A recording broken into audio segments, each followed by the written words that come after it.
नमस्कार अमरावती. अमरावती जिल्ह्याच्या शिरपेचात मानाचा तुरा रोवला गेला आहे. अखिल भारतीय गुरुदेव सेवा मंडळाचे सरचिटणीस जनार्दन पंत बोथे यांना यंदाचा पद्मश्री पुरस्कार जाहीर झाला आहे. विदर्भातील महान संत राष्ट्रसंत तुकडोजी महाराज यांच्या सहवासात राहून त्यांनी आयुष्यभर समाजसेवा केली.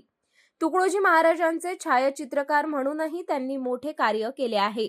हा पुरस्कार म्हणजे राष्ट्रसंत तुकडोजी महाराजांच्या विचारांचा सन्मान असल्याची भावना जनार्दन पंत बोथे यांनी व्यक्त केली आहे.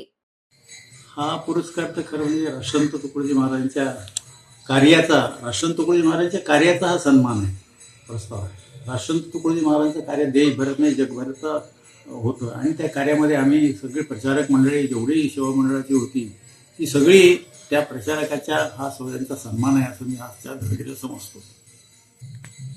आणि हा सन्मान राष्ट्रसंत तुकडोजी महाराजांच्या चरणी मी स्वतः वैयक्तिक माझी श्रद्धा आहे म्हणून त्यांच्या चरणी अर्पण करतो.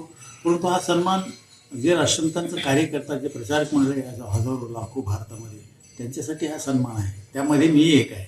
मला एकट्याला मिळून आमच्या सर्वांना हा सन्मान मिळाला असं मी समजतो.